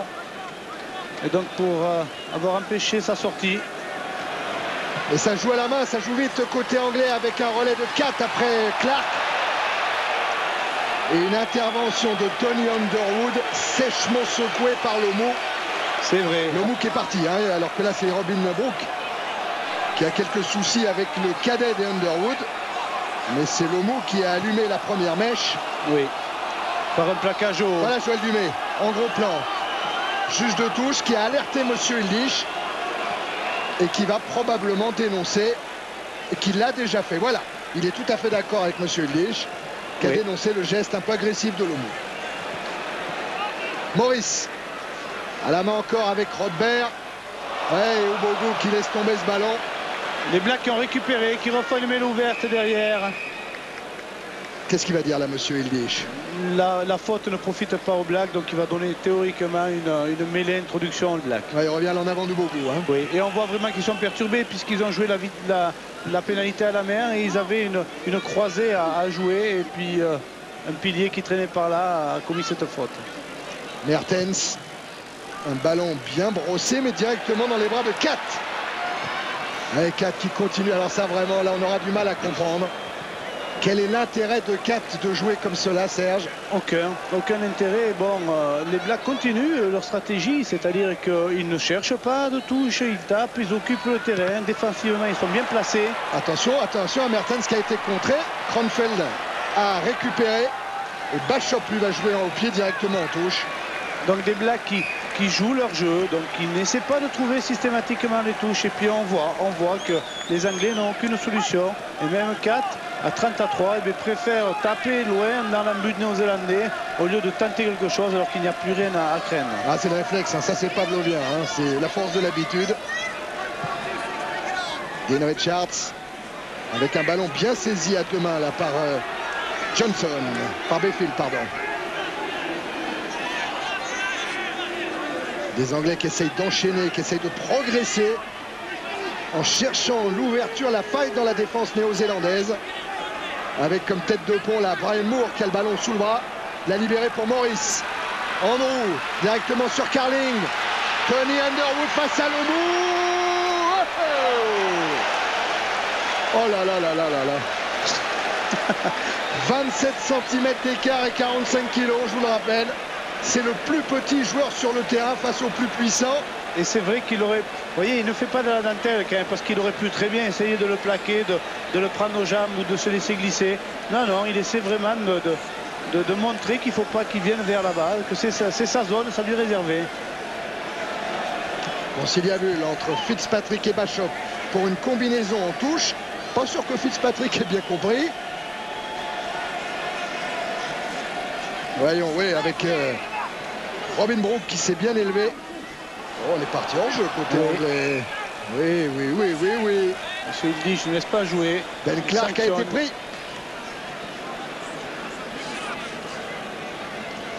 Mertens, dans ses 22, ramène le jeu quasiment au milieu du terrain. Mais Laurie Mens disait avant le match, mes joueurs ont pour consigne de jouer tous les ballons, quelle que soit la portion de terrain. Et ben cet entraîneur-là a tenu parole. Oui, oui, oui, c'est bien, c'était là. Ah, Mertens bien pris là par la troisième ligne anglaise. Il n'y a pas beaucoup de solutions. Il y a un 3 contre 3 à jouer. C'est bien joué. Frank Boons. Aidé par Wilson. Bachop au pied. 4 après le rebond. Il va taper. Oh là là, malheur, malheur. Michael 4 qui va retrouver Walter Little. Little, il est sorti de ses 22. Il va jouer au pied. Il va trouver la touche. Oui, c'est bien. Il aurait pu très bien assurer de taper en touche les 22 mètres. Non, il est sorti, il a essayé, il a tenté. Quand il a vu qu'il n'y avait pas de solution, alors à ce moment-là, il a joué au pied avec de la réussite. Alors pour expliquer le rythme néo-zélandais, il faut préciser, moi je ne suis pas médecin, Serge, j'ai aucune explication à donner. Il faut juste constater les faits. C'est la première fois que la Nouvelle-Zélande joue au niveau de la mer dans cette Coupe du Monde. Elle n'a fait que jouer en altitude jusque-là. Et là, elle descend au Cap. Au niveau de la mer, il y a peut-être une explication physiologique dans ce début de partie Tony Truant des Néo-Zélandais. Oui, mais il y a une équipe quand même d'Angleterre qui était prête physiquement, qui a fait de nombreux stages. Mais c'est vrai que bon, contre la réussite, des fois on ne peut rien. Non, non, la preuve, cette récupération de Wilson. Avec un avantage laissé par M. Hildish aux Néo-Zélandais et un départ de Bachop. Coup de pied par-dessus, Rory Underwood. À la récupération, il y a Ben Clark. Il libère bien son ballon. Mais les Anglais sont-ils capables de l'extraire rapidement? Oui. Voilà qui va être fait avec comme demi-mêlée Rory Underwood. Pour Andrew qui allume la 3 millionième chandelle de cette Coupe du Monde. 4 à récupérer que Scott et en avant sanctionné par M. Hildish. C'est quand même symptomatique, on retrouve des Anglais qui sont dans leur camp, alors on se dit, bon, éventuellement ils vont taper en touche puisqu'ils ont un alignement conséquent qui va leur permettre de pouvoir récupérer de nombreux ballons. Eh bien non. Alors le jeu pour eux, ça a été d'allumer 2 chandelles consécutives au milieu du terrain. Et on essaie de récupérer ce ballon et de se créer des espaces. Mais malheureusement aujourd'hui, pour eux, par rapport à l'équipe de Nouvelle-Zélande, c'est pas possible. Sean Fitzpatrick, le plus sélectionné des joueurs néo-zélandais. Depuis la Coupe du Monde 87, il avait joué 62 tests consécutifs avec la Nouvelle-Zélande. Il a laissé sa place une fois, c'était contre le Japon, il y a quelques jours à Hewitt. Et il est en train de s'essuyer au maillot de Monsieur Ildish. Ça, c'est une image très rugby aussi. Hein. Avec un départ de Zinzanbroek. Bachop maintenant, qui a passé le premier rideau avant de servir Wilson. Accélération de Wilson, qui a retrouvé à l'intérieur Osborne. Et puis Bachop, pour l'essai néo-zélandais, il y avait encore du soutien éventuellement avec Michael Brewer. Toute la domination néo-zélandaise dans cette très très belle phase. Au départ, il y avait Bachop.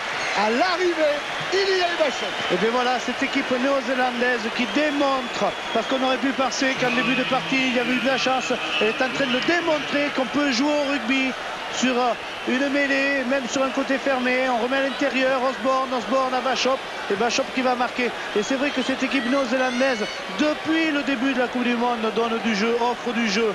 Et bien c'est très bien. Et cette équipe, par rapport au jeu que l'on aime, mérite d'être championne du monde. 5e essai néo-zélandais dans cette demi-finale. Des All Blacks qui mènent maintenant 35-3 devant l'Angleterre. C'est inimaginable. C'est un coup de tonnerre qui vient de tomber sur cette Coupe du Monde. Les champions d'Europe sont écrabouillés par les Néo-Zélandais. Et c'est une nouvelle fois l'hémisphère sud qui va se retrouver en finale de la Coupe du Monde. Mertens à côté. Manque la transformation. On en reste pour le moment à ce 35-3. 11 minutes en seconde période.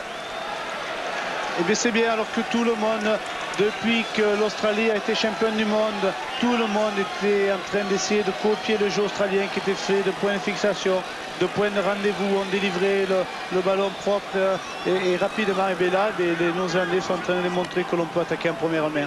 Mais c'est bien. Avec une récupération de Richards relayée par Moore. Morris maintenant pour Rodbert. Et Rodbert qui est repoussé au-delà de la ligne d'avantage. Morris, 4.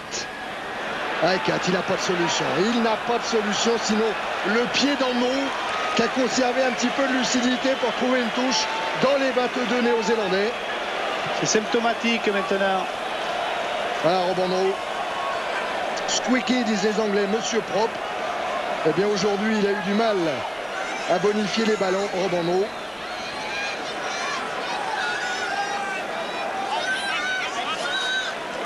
Toujours le même conciliabule entre Bachop et Fitzpatrick.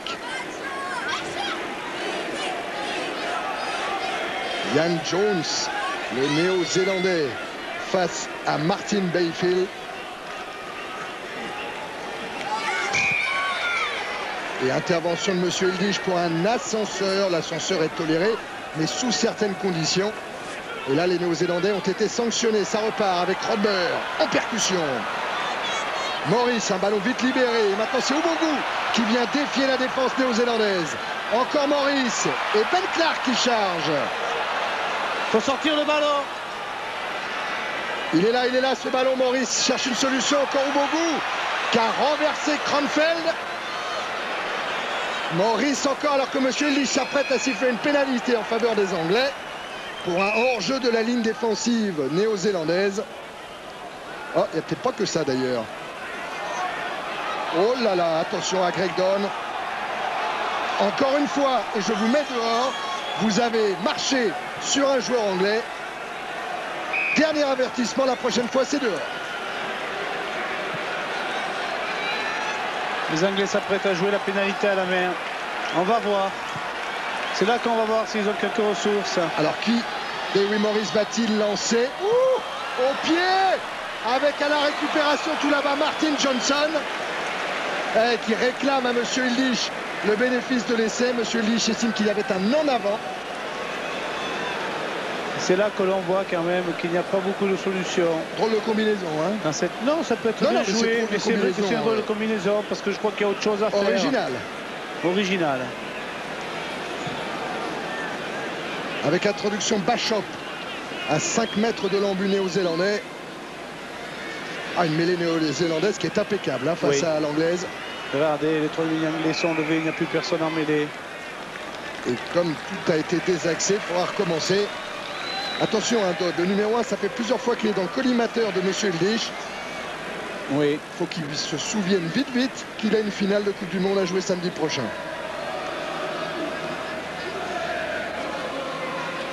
Bachop avec Mertens qui a allongé son coup de pied, un petit peu trop ambitieux dans les bras de Kat.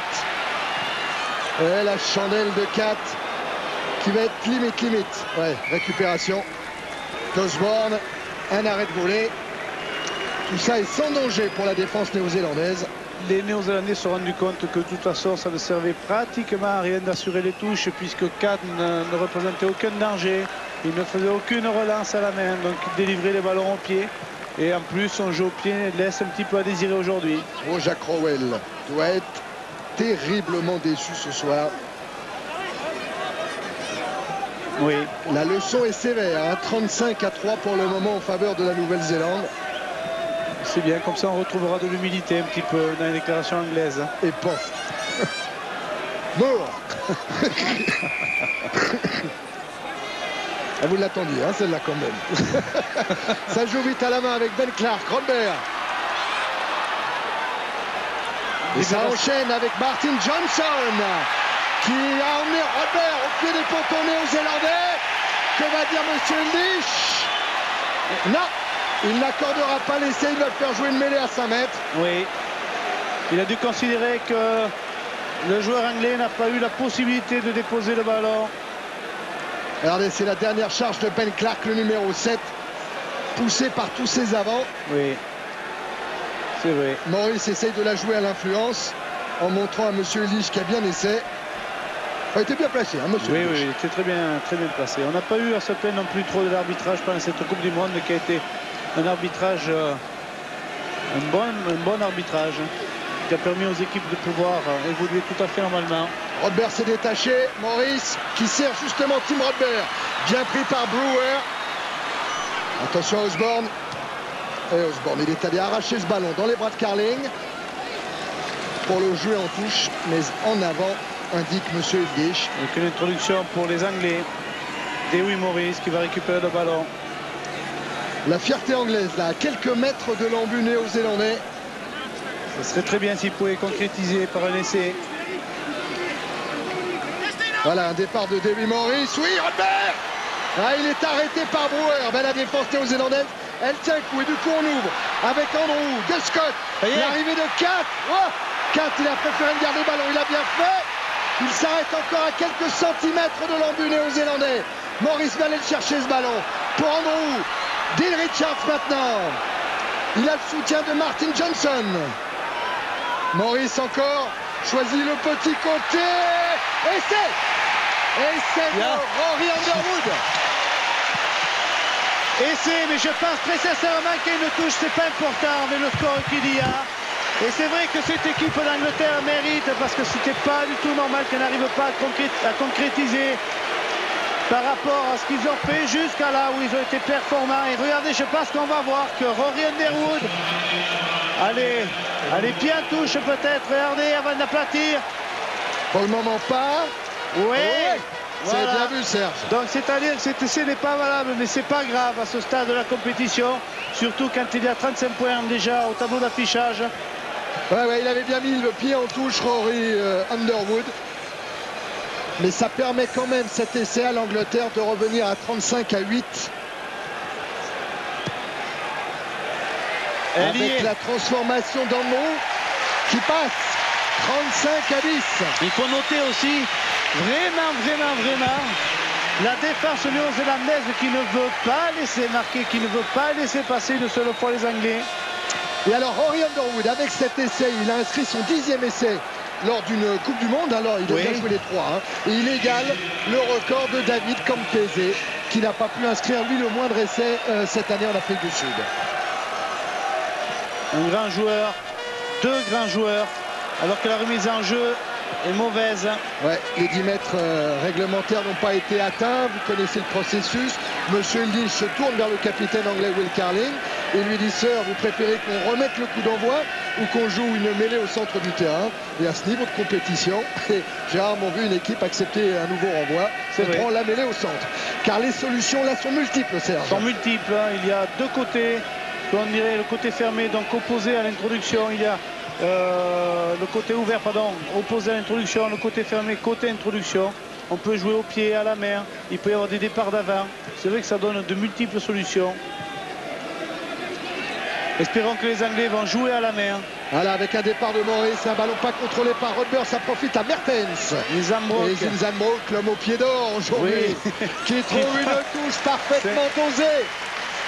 Et c'est vrai que, bon, il en abuse un petit peu, mais on ne peut pas lui reprocher. Il faut quand même noter les efforts qu'ont fait les dirigeants néo-zélandais pour pouvoir avoir une équipe aussi compétitive. Il a pratiquement 1 an et demi à 2 ans. C'était quand même le désespoir puisque les Blacks ne marchaient pas bien. Ils étaient totalement battus et souvent battus par les Australiens. Et l'équipe de France est arrivée. L'équipe de France est arrivée et a marqué de son empreinte cette équipe. Ils ont tout rechangé. Attention à Lomou, qui a croisé avec Little. Il a Bounce à l'extérieur, mais il a également toute sa troisième ligne à l'intérieur avec Cranfeld et Brewer. Et le ballon est récupéré par les Anglais.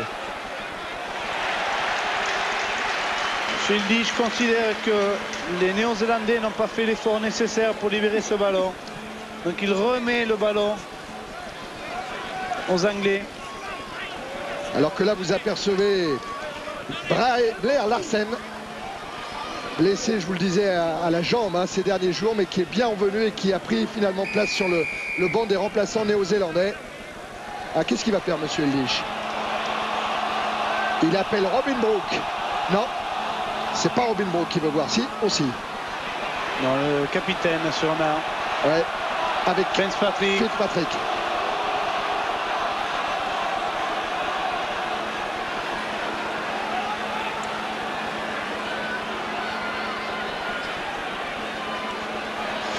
Alors monsieur Eldich, il a été très franc avec Robin Brook et avec Fitzpatrick. Il leur a dit, j'ai pas vu ce qui s'est passé, mais je suis sûr que vous avez donné un coup de poing à un deuxième ligne anglais. Je ne sais pas qui l'a donné.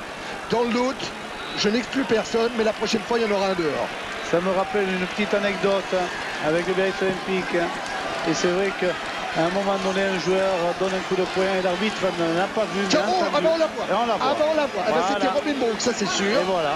Une belle bouffe qui est partie sous la mêlée et qui a dû atteindre le talonneur adverse. Bachop préfère mettre en touche. Ouais, alors donc, pareil, petite situation où un coup de poing est parti, où l'arbitre a sanctionné le Biarritz Olympique pour avoir entendu le bruit. Ils n'ont pas vu, donc c'est bien. Bravo, monsieur Eldich. Les remplaçants néo-zélandais. Et là encore, il y a de la qualité sur ce banc. Il y a Mark Ellis, l'homme qui est sur la palissade, les bras sur la palissade. Il avait inscrit 6 buts contre le Japon. Mark Ellis, dont on dit d'ailleurs qu'il aurait déjà signé pour le 13, pour Sydney 13, car ça va être le grand problème néo-zélandais. Après la Coupe du Monde, il va falloir garder ses joueurs à 15. Là, c'est Zinzambrook qui sort, qui va être remplacé par Blair Larsen. Zinzambrook, auteur d'un drop dans cette demi-finale. Et c'est vrai que les Néo-Zélandais avaient fait donc beaucoup d'efforts. Il y avait beaucoup de joueurs qui avaient des propositions pour partir à 13 et ils ont fait des efforts pour les garder, notamment Zinzambrook, Wilson, mais Wilson c'était surtout pour aller jouer au cricket. Ils ont fait des efforts, ils ont bâti une équipe compétitive. Que Scott qui est venu à hauteur d'Andrew mais qui a été bloqué par Mertens. Et les Anglais progressent quand même. Maurice a vu le ballon. Robin Brook aussi. Et la mêlée sera avec une introduction d'Ewy Morris. L'homme qui doit être terriblement déçu à côté anglais d'Ewy Morris. On vous l'a déjà raconté lors d'un Angleterre en Argentine, tous les sacrifices qu'il avait fait pour revenir au niveau. Il n'était plus titulaire dans cette équipe d'Angleterre. Alors il a abandonné son travail pour se consacrer uniquement au rugby. Il s'est entraîné même avec les 13istes de Wigan pour parfaire sa condition physique. Il est redevenu titulaire, il comptait bien gagner la Coupe du Monde.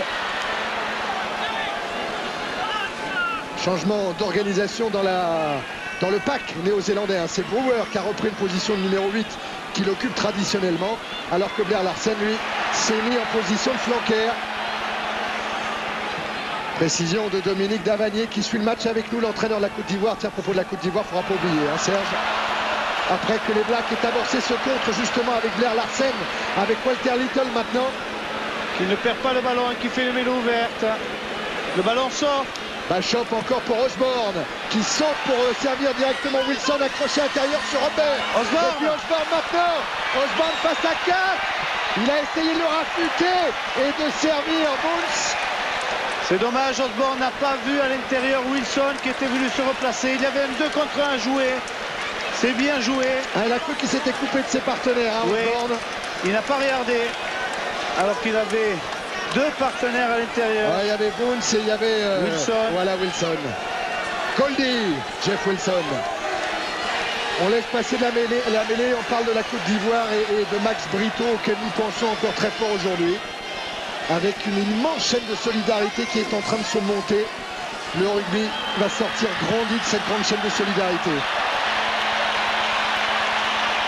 Avec, sur la pelouse, pendant que la mêlée est en train de se dérouler, Maurice va l'extraire ce ballon pour Andrew. Et il y a un homme tout nu sur la pelouse qui est en train d'être chassé par tous les services de sécurité. Le réalisateur est en train d'éviter soigneusement. Mais je peux vous dire que c'est assez spectaculaire. Tiens, pendant ce temps-là, on attend. Ah, bah, vous le voyez quand même. L'intrusion, allez, le 8 juillet, le Variété Club de France sur votre initiative, Serge, viendra jouer à Biscarrosse avec toutes ses vedettes. Oui. Avec Platini, avec Noah, avec vous bien sûr, toutes les grandes stars du Variété. Un match de solidarité au bénéfice de Max Brito. Et le rugby aussi. Le rugby, ça sera pour la fin juillet ou le mois d'août, on ne sait pas encore tout à fait. Et tout le monde est mobilisé par rapport à l'accident qui est arrivé à Max Brito. Zinzan Brooks sera surveillé pendant la semaine. Ça serait quand même un bel handicap pour la Nouvelle-Zélande de se priver de cet homme de couloir lors de la finale. Les Néo-Zélandais qui continuent avec une redoublée demandée par Mertens, c'est coup franc. Pour une prise en touche avec le bras extérieur. Alors le bras extérieur est aujourd'hui toléré à condition qu'il soit aidé par le bras intérieur. Voilà, qui est vraiment intention de prendre le ballon à deux mains. Qu'on se retrouve dans des situations de déséquilibre qui permettent éventuellement de pouvoir s'aider avec le bras extérieur. Avec une bonne charge là, de Ben Clark. Relayé par Dean Richards. Là c'est un bon jeu anglais. Byfield maintenant, relayé par Andrew. Andrew qui trouve à l'extérieur Will Carling. Et il passe dans le vide. Donc il est ramassé par Ben Clark. Encore Andrew qui a évité un caramel de justesse. Et toujours ce Ben Clark aura été l'avant anglais le plus présent. Et on sent que ces Anglais n'ont pas envie d'aller vers le côté de Lomo. On sent qu'il y a une certaine retenue. Le ballon va sortir. Et s'il ne sort pas, Norris récupérera l'introduction. Voilà Will Carling. Carling face à Lomu. Ah, il a une contre. Parce que Lomu avait bien contré le ballon, mais avec pas mal de réussite. Et c'est bien, Will Carling parvient à inscrire le deuxième essai anglais cet après-midi. Après 27 minutes en seconde période. C'est son premier essai du tournoi pour Will Carling. C'est bien, c'est bien. C'est bien parce que c'est un joueur quand même qui a donné énormément à cette équipe d'Angleterre, alors que l'on revoit le contre. Regardez, il va jouer au pied. Lomu le contre, ça lui retombe dans les pieds, dans les bras, pardon. Et il plonge en coin. Et c'est vrai que c'est bien pour Carling parce qu'il a donné énormément. Il s'est mis en avant pour que cette équipe d'Angleterre puisse réussir. Des fois, il était en porte-à-faux, il était contesté par ses dirigeants, par son entraîneur. Mais les joueurs ont fait bloc derrière lui et ça c'est bien qu'il soit récompensé ainsi. Peut-être que la réussite va revenir. Ah ben non. Je parlais de réussite revenue, vous parlez. Le ballon superbement botté par Andrew a été trouvé le poteau. On en reste à 35-15, capitaine depuis 8 ans. Will Carling, capitaine à 22 ans, imposé à l'époque par Geoff Cook, qui était le manager de cette équipe anglaise. C'est vrai qu'il a eu beaucoup de pression, hein, juste avant la Coupe du Monde de la part des 57 dirigeants britanniques. Il faut dire qu'ils les avaient grosso modo traités de vieux cons. Donc ça leur a pas vraiment fait plaisir. Il lui avait retiré le capitana dans un premier temps et devant le bloc soudé des Anglais, ils avaient dû faire marche arrière. Avec un coup d'envoi trop court. C'est le deuxième hein, pour Mertens. Pour régler ça pour la finale quand même, ce sont des petites erreurs qu'il vaut mieux éviter. C'est vrai, c'est des erreurs qu'il faut éviter, mais arriver à ce stade du match, je crois que c'est plus de laxisme qu'autre chose. Dean Richards avec David Morris. Il a cherché le soutien de Robert et c'est le contre de Lomu qui a encore écarté Tony Underwood qui va se retrouver face à Kat. Kat il n'a pas voulu défendre. Kat il n'a pas voulu défendre face à Lomu. Kat il s'est échappé, mais on ne va pas lui reprocher. car comme l'homme montagne arrive lancé à fond, il fait quand même 10 secondes 700 mètres le mou. Hein. Voilà. Mais il faut quand même remarquer, il va y avoir un crochet extérieur, il va y avoir une récupération. Regardez, récupération, une passe sautée et crochet extérieur, raffut. Et alors là, regardez, il a plusieurs solutions, mais il veut se faire plaisir. Un intérieur encore. Bon, Kat est en déséquilibre, il ne peut rien faire. Il voulait aller le chercher sur l'extérieur. C'est-à-dire que Lomou ne persiste pas et ne signe pas toujours en rentrant dans les adversaires. Physiquement, il sait le faire, mais il a d'autres qualités. Il le prouve sur cette action. Vous avez vu son rythme, hein, le rythme du sprinter. C'est pour ça qu'en Nouvelle-Zélande, l'entraîneur d'athlétisme dit ça ferait un formidable décathlonien, car il a toutes les qualités pour réussir dans ces 10 disciplines. Vous avez vu cet énorme équilibre qu'il a dans la course, cette façon de respirer. Beaucoup de travail derrière tout ça. Et décrocher effectivement pour éliminer les adversaires. Alors en plus la puissance. Lomou a tout, il a inscrit 4 essais cet après-midi. Celui-ci est transformé par Mertens et les Néo-Zélandais mènent 42 à 15. C'est une vraie panthère. Il a un regard candidant. On sent qu'il a envie de gagner, il n'a pas envie de perdre. Alors vous savez, tout le monde dit que Lomou va aller jouer à 13, car les clubs trésistes australiens, néo-zélandais et même anglais comme Wigan se sont manifestés. Mais attention, il y a une nouvelle piste qui devient intéressante, c'est celle du football américain, avec des émissaires qui sont venus le relancer, notamment du côté de Dallas et de San Francisco. On aimerait bien s'offrir les services de l'homme montagne. Pénalité, Serge. Pénalité pour... D'aller au-delà du ballon, c'est ça? Ils sont allés au-delà du ballon, ils empêchent le ballon de sortir, les Néo-Zélandais. Voilà, c'est Fitzpatrick là. Un vieux briscard qu'il est. Comme ça ne prête pas conséquence. Non, on en est à 42-15, il reste 8 minutes à jouer. Et on joue à la main côté anglais avec Rodbert. Pas énormément de conviction dans cette percussion. Maurice, Andrew, Gus Scott, Carling qui rentre à l'intérieur. Il y a le soutien de Brian Moore, le pitbull terrier des Anglais. Et Maurice encore pour Andrew sur un pas Gus Scott. Ça c'est bien fait ce crochet de Gus Scott. Mais il tombe sur le deuxième rideau défensif qui était hors jeu dimanche. Ça joue vite. Encore avec Ben Clark, avec Carling. Et c'est Carling, oui. Et c'est de Will Carling. C'est bien parce qu'il y a la fierté anglaise qui est là et puis ils sont en train de démontrer que s'ils avaient eu d'autres possibilités, ils auraient dû théoriquement les mettre en valeur. Bon, c'est dommage d'attendre ce moment-là, mais c'est bien pour eux. C'est bien, puis ça nous donne un match vivant. Ouais, Carling qui a répété souvent, va revoir. Hein. Maurice qui joue rapidement. Là, c'est Ben Clark. Et il a encore une solution. Voilà pourquoi Lomou ne peut pas défendre directement sur Carling, car il y avait Tony Underwood. Voilà, il n'y a aucune faute défensive. Lomou garde le joueur à l'extérieur et à l'extérieur le soutien est fait par deux deuxièmes lignes, donc c'est difficile pour eux de pouvoir se mettre en bonne position pour défendre. Carling qui disait le capitaine m'a coûté cher finalement, car je me suis omnubilé sur ce rôle et pendant longtemps j'en ai oublié de jouer, alors qu'Andrew retrouve sa botte pour transformer cet essai de Carling. Longtemps il a été omnubilé par ce rôle de capitaine qu'il a obtenu très tôt, très jeune. Et il en a été un petit peu écrasé par la charge. Il en avait oublié de jouer. Depuis quelques temps, dit-il, ça va mieux. J'ai retrouvé pas mal de sérénité. Dieu sait que la déception va être grande chez les Anglais. Ils avaient tout misé sur cette Coupe du Monde. Et là, il y a 20 points d'écart. Avec un ballon récupéré par Rodbert. Maurice par-dessus. Très haut. Osborne au point de chute. Un en avant d'Osborne qui profite à Underwood. Tony. Regardez Fitzpatrick, encore en fer de lance qui vient perturber la sortie de balle. Maurice aura pris par Brewer. Il libère bien son ballon. Ouais, encore avec une charge de Ben Clark. Koumougou maintenant. Il faut sortir. Ça vient bien, oui, Jason Leonard qui a écarté tout le monde. Et puis maintenant c'est Bayfield. C'est bien. Le ballon doit sortir. Maurice Andrew. Andrew à l'intérieur pour Rodbert. Andrew pris avec le ballon. Et le contre emmené par Bachop. 4. Gus Scott. Allez, Gus Scott, il a vu une petite ouverture. Il va se lancer. C'est bien, yes, il va passer tout le monde. Et il va servir Rodbert avec un plaquage terrible de Boons. Hors-jeu, oui, hors-jeu. Un en avant signalé. Non, en avant. C'est vrai. Ah, d'accord. Un en avant signalé, un en avant fait par Gus Scott. Et c'est dommage, Gus Scott n'y a pas cru, il pouvait y aller tout seul. Eh bien c'est bien, il relance le jeu. Voilà un avant. Et Clark a été repris par Lomo.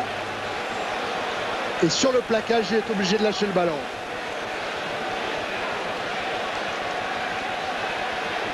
Introduction Bachop. Mertens. Oh que c'est bien dosé. Oh que c'est merveilleusement dosé. C'est un joueur d'avenir. Hein. Son grand-père Georges a été All Black en 1928, c'était à l'arrière. Et Mertens qui répète souvent, si je m'écoutais, je jouerais tous les ballons à la main. Mais il dit, je le dis pas trop fort, de peur que Laurie Mens, mon entraîneur, m'entende et vienne me donner trop de consignes. Mais c'est bien. Laurie Mens ne peut rien dire quand il y a des actions comme celle-là. Attention, parce que maintenant il va falloir surveiller les blessures côté néo-zélandais. Là, c'est Brewer qui se plaint de son épaule. Ah, la clavicule qui a l'air d'avoir été touchée dans une percussion. Fitzpatrick lui s'est tourné vers le banc des remplaçants pour savoir qui éventuellement pourrait rentrer. Alors Blair Larsen a déjà fait son apparition. Alors ça pourrait être soit un talonneur, Norm Hewitt, qui pourrait venir, soit Richard Lowe. Ou alors on joue un coup extraordinaire côté néo-zélandais, car je vois que c'est Mark Ellis qui est en train de se préparer. Mark Ellis, lui, ça peut être un ouvreur, un centre, un trois carrel, un arrière, mais certainement pas un troisième linéal. Et attention à ce départ de Little, avec Boons maintenant. On libère bien le ballon. Il est là le ballon. Bachop. Mertens est allé se replacer. Mertens, le drop de Mertens qui passe. Il démontre les grandes qualités qu'il a. C'est simple, c'est bien joué. Point de fixation, on récupère le ballon, on se met dans l'axe, on tape un drop. Voilà, le pilier gêne un peu, on se décale et on tape. Alors attendez Serge, on va peut-être assister à un truc extraordinaire. Si Brewer sort, Mark Ellis, qui est un trois quarts, va rentrer. Et je pense que c'est monsieur Jonah Lomu qui va venir en position de troisième linéal. Ça serait quand même assez extraordinaire. Oui, mais enfin je pense que certaines personnes commenceraient à se faire peut-être du mauvais sang. En troisième ligne, vous voulez dire? Oui. Les Anglais qui essaient de repartir avec Moore. Morris pour Rodber. Nouveau point de fixation. Avec un ballon donné dans les jambes, entre les jambes, sur Andrew. Que Scott essaye de faire ses crochets de Scott. Oh, il a été repris par la première ligne néo-zélandaise et par Olo Brown. Andrew joue toujours côté intérieur avec un coup de pied à suivre de Rory Underwood. Lomu est là-bas. Et Lomu aplati pour un renvoi au 22.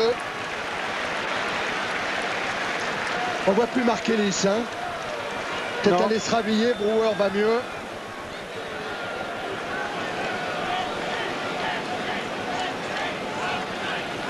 Gus Scott amène une note supplémentaire. On voit qu'il a des qualités de crocheteur, de passeur de ballon. C'est le seul dans les trois quarts anglais à l'heure actuelle qui donne un peu plus de vivacité au jeu. Auteur de 17 essais pour l'Angleterre, Jeremy Gus Scott. En 38 sélections maintenant. Intervention de monsieur Hildish, on est allé encore perturber la sortie du ballon. Et Dewi Morris a vu l'ouverture. Il est passé, il est face à Osborne. Il va trouver du soutien avec Brian Moore. Et puis à nouveau Ben Clark, repris par Cranfield. On insiste avec Martin Johnson. Oh, ils vont encore se faire pénaliser les All Blacks. Monsieur Hildish attend de voir si le ballon est négociable. Voilà. Normal. Voilà. C'est normal. Une position d'enjeu. Là, va falloir défendre sur la ligne. Hein. Ubogu a le ballon dans les mains. Je ne sais pas ce qu'il va raconter aux clients de son bar qu'il a ouvert en plein cœur de Londres. Et auprès de qui il les fait bénéficier ses clients des informations de première main.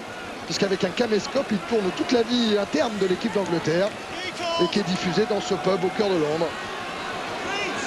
Voilà, Dewi Morris qui est en train de commander la pénalité. On s'était lancé. C'est Martin Johnson qui a été envoyé en percussion. Morris. Faut écarter un peu. Il a compris sur Carling. Carling repris par Little et Boons. Vous avez vu comment Little a tout de suite cherché à libérer ce ballon. Il sort. Il est anglais avec Rodber encore. Il a libéré les bras pour servir Morris. Ouais, sauter pour Henry Underwood et c'est. Oui. C'est bien les Anglais, c'est bien. C'est bien. Il relève la tête, c'est très bien. Et bien 2 essais de Rory Underwood, 2 essais de Carling. Les anciens sont à l'honneur. Bien libéré là les bras Rodber, hein, par-dessus Mertens. Dewi Morris qui jette le ballon. Underwood qui arrive à crocheter, qui rentre dans l'embut. Et Mertens quand même qui se bat pour essayer de l'empêcher de marquer. Le temps réglementaire est terminé. Les All Blacks sont regroupés dans leur embut. Et bien on va trouver une nouvelle fois 2 grandes équipes en finale de la Coupe du Monde, dont une qui a marqué de son empreinte cette Coupe du Monde jusqu'à maintenant, c'est la Nouvelle-Zélande. Et vous savez comment ils vont récupérer demain matin les All Blacks, Serge, au petit déjeuner?